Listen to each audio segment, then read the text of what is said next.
Apa khabar semua dan selamat datang. Hari ini kita akan kupas satu pakatan yang sedang membentuk semula geopolitik dunia. Tapi mungkin ramai yang terlepas pandang hubungan yang semakin akrab antara India dan Israel. Macam mana dua negara dengan sejarah yang begitu berbeza boleh membina satu pakatan yang begitu kuat. Jom kita selami lebih dalam. Baiklah, kita mulakan dengan satu paradoks yang memang luar biasa. Cuba kita fikirkan sejenak. Di satu pihak, kita ada India, yang dari dulu lagi dikenali sebagai penyokong kuat Palestin. Tapi di pihak yang lain, realiti hari ini, India adalah pelanggan senjata terbesar Israel di dunia. Jadi, macam mana boleh jadi macam ni? Bagaimana sebuah negara yang dulunya lantang memperjuangkan nasib Palestin boleh buat pusingan 180 darjah? Inilah misteri yang akan kita rungkai.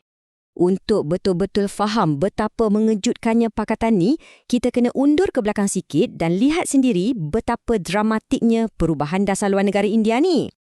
Selama berpuluh-puluh tahun, pendirian India sangat-sangat jelas. Tak ada kompromi. Menurut sumber rujukan kita, India adalah negara bukan Arab pertama yang mengiktiraf PLO pada tahun 1974. Dan selama lebih 40 tahun, mereka menolak sebarang hubungan diplomatik penuh dengan Israel. Ini bukan sekadar polisi atas kertas, tahu tak? Ia dah jadi sebahagian daripada DNA dasar luar mereka. Dan kemudian, segalanya berubah pada tahun 2017. Lawatan Perdana Menteri Modi ke Israel bukan sekadar lawatan diplomatik biasa. Menurut sumber, ini adalah satu pengisytiharan terbuka, satu mesej yang jelas kepada dunia, era lama dah tamat dan satu pakatan baru yang lebih berani dah pun bermula. Tradisi 70 tahun telah dipecahkan begitu sahaja. Ini membawa kita kepada persoalan besarnya.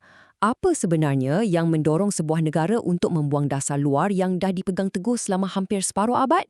Jawapannya, ia lebih rumit daripada yang kita sangka. Mari kita bongkar satu persatu. Jawapan yang pertama, dan mungkin yang paling jelas, menurut analisis yang kita kaji, terletak pada tulang belakang hubungan ini, iaitu urus niaga senjata dan teknologi yang bernilai berbilion-bilion dolar. Skala hubungan ni memang tak masuk akal. Cuba bayangkan, hampir separuh, 46% daripada semua ekspor senjata Israel hanya pergi ke satu negara, India. Ini bukan lagi setakat jual beli biasa kan? Ini dah menunjukkan tahap pergantungan strategik yang sangat-sangat mendalam antara kedua-dua negara. Jadi, apa sebenarnya yang India beli ni? Sumber yang kita rujuk menyenaraikan antara teknologi ketenteraan paling canggih di dunia.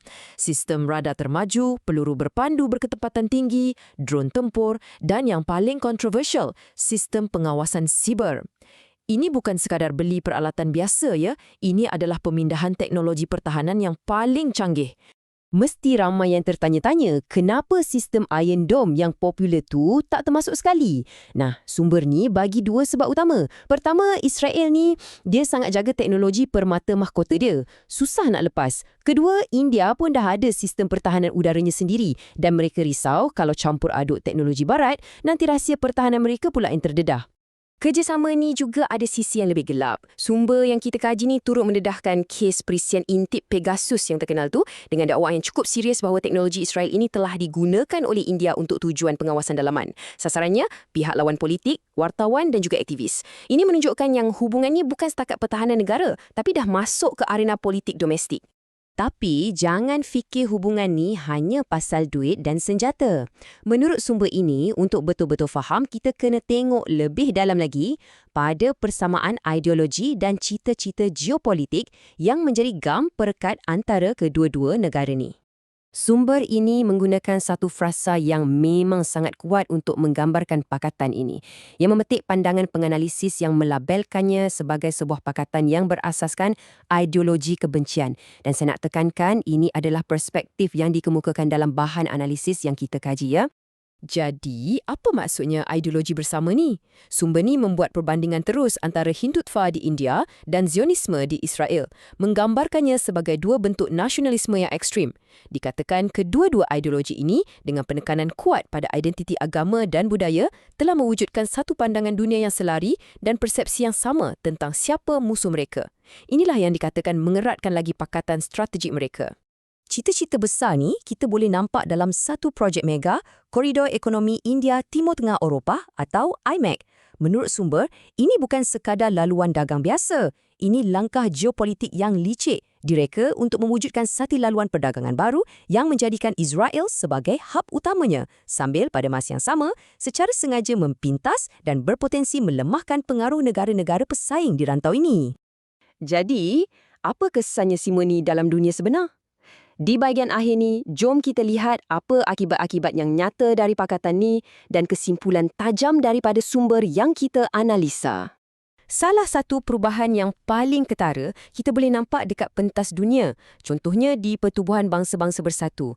India yang dulu kita kenal sebagai juara lantang Palestin, sekarang menurut sumber ni dah mula ubah cara undian mereka.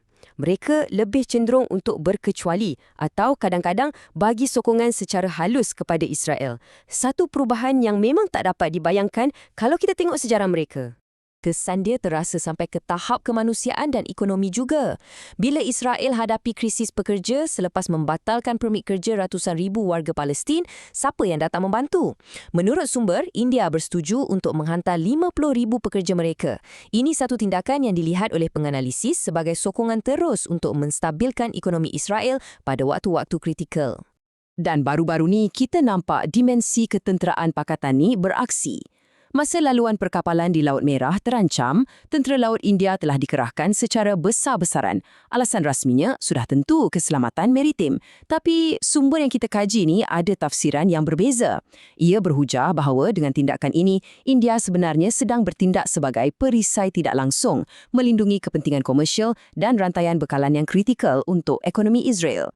Dan sebagai penutup, sumber ini tinggalkan kita dengan satu kesimpulan yang agak eskatologi dan provokatif, memetik satu ramalan.